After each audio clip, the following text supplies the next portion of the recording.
Hey everybody, Chef Stu back in the kitchen again, and today I'm bringing you one of my favorite holiday recipes, one of our tried and tested recipes in our family kitchen, and one of our family's favorite things, which is dinner buns. Of course, you can buy dinner buns, but it's so much better if you can make dinner buns and have them coming out of the oven right as your holiday feast is beginning. So that's what we're bringing you today. So our ingredients for this are very simple. This is basically a quick brioche. We've got 3 tablespoons of butter. This is room temperature butter. We've also got 1 tablespoon of melted butter, and I'll explain the difference and why they're separated in a moment. We've got 1 cup of milk.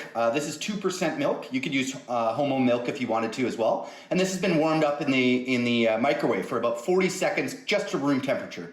We've got 1/8 of a cup of sugar, just granulated white sugar. We've got 1 tablespoon of yeast. We've got 1 egg cracked into a dish so we don't get any shells into our dough. We've got 1 teaspoon of salt, and we've got 3 cups of all-purpose flour. So the first thing that we need to do is we need to get our yeast going. And basically what we need to do is combine our milk. So we've got our cup of warmed milk, yeast, and our 1/8 of a cup of sugar. We're just gonna stir that. Okay, so we've let our yeast sit for about 10 minutes and it started to froth a bit. You can see in the actual bowl. And now it's time to get everything else started. So the first thing that we're gonna do is we're gonna add our 3 cups of flour into our bowl. And try not to spill it all over the side like I did. And then we're gonna get 1 teaspoon of salt in there. And now I'm gonna raise my bowl up and I'm just gonna turn that on just to incorporate just slightly. And the salt will kill yeast. At this point, you're okay on the yeast, but it's a good idea to just mix it around just lightly for a second. And now we're gonna add everything else. So, except for our melted butter. So we're gonna add our yeast sugar mixture into there. Of course, our milk's in there as well. We've got our 1 egg, and we've got our 3 tablespoons of room temperature butter. And we're gonna let this incorporate on about speed level 2 out of 10, so about 20%. And we're gonna let that incorporate for about a minute to a minute and a half, and then we're gonna up the speed.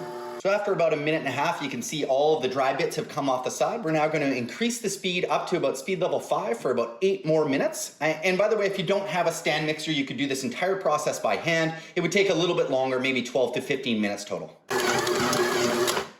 Okay, so our 8 minutes have passed. You can see that our dough is beautiful and silky. I can see it from here. I also have a lot of experience making this, so it's exactly the way it should look. It's all come right off the sides of the bowl. It's still a bit sticky to the touch, but not super sticky. And at this point right now, we're gonna transfer it. And what I'm gonna transfer it over, you could leave it in this bowl, to be honest with you. You'd be totally fine leaving it in this bowl, but we're gonna transfer it over to a lightly oiled, so I've got a bit of my butter here. And all I'm gonna do is just put a little bit of this around the bowl, just like that. Hopefully the end doesn't fall off of yours like it did for mine. And then we're gonna take our dough. I'm gonna turn it over a couple of times, just like this with my hands, like that. Smooth it off on the bottoms, like that. And then plop that in, and we're gonna put a nice clean dish towel right over top, just like so. And we're gonna let that rest for 90 minutes. Okay, 90 minutes has passed on our dough here, and we've got, basically our dough has doubled in size. Accidentally, I touched it a second ago, so it deflated on this side over here. But basically, we're doubled in size, and it's quite puffy. Feel that, Rosie? Quite puffy. Feel that? Quite puffy. So now what I do is this, and this is just to make sure that my dough is all nice and equal.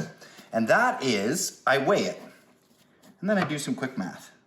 830 divided by 12. We're gonna be about 64, 65 grams each ball. And so, again, I just do this just in the... Can I cut?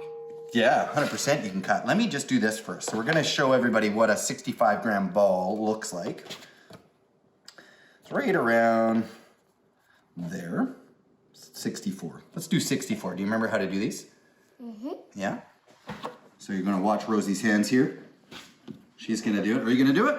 Do it. Make it into a ball? Mm-hmm. Let's do it together, shall we? And if you don't have one of these nice bench scrapers, you can use a knife. You can also just twist it off with your fingers, that's fine. Can I cut it? You can cut it, okay, let's switch, how about? You do the cutting, I'll do this over here. Okay?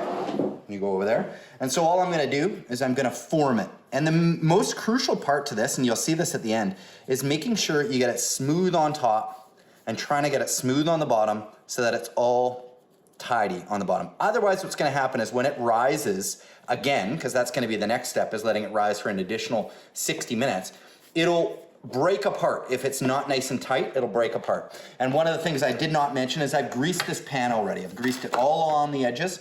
And this recipe is gonna do 12 64-gram balls. So we're gonna do 4 rows by 3. So once we've got our 12 balls of dough all nicely portioned out, and we got them roughly evenly spaced apart, give them enough room to rise, we're gonna use that same cloth that we used before. We're gonna cover it back up. We gotta rest these for 60 more minutes. And one of the crucial steps that I do is I go and put this on top of my oven that's preheating, and that's gonna give it a nice amount of heat, and that's gonna rise, right? It's gonna double in size roughly again. So we'll see you in 60 minutes. All right, Rosie, the waiting is over, right? 60 minutes we waited, look. Ooh, they're nice and puffed up, right? Nice and round. So the only thing left, finally, our melted butter that we talked about a long time ago. Our melted butter we get to use. We're gonna brush these with melted butter, both before and after baking. Our oven is on at 375 degrees, preheated, so you can brush, go, yep. We're gonna brush them all nice, coat them all over, lots. There we go. Okay, Rosie, we're all done. That's it. So we got them all nice and buttered up. You can put that down there, girl. There we go. And we're gonna go right over to our oven, like I said, preheated to 375 degrees. We're gonna put these in there for 14 timed minutes, right in the middle rack. 14 minutes in the oven, timer just went off. Oh, the big reveal. Our beautiful puffy, just barely done buns. And we're gonna just go over here, careful yourself there, baby. And we got one more thing to do, which as I said, we're gonna brush one more time. Can you brush one more time with butter? And then of course we're gonna let these sit for at least about 10 minutes. Well, if you can wait that long. About 10 minutes, just so you don't burn the inside of your mouth too badly. And that's it. Rosie, you excited to eat these? Mm-hmm. Yeah, this is one of our favorites. Who doesn't like fresh dinner buns?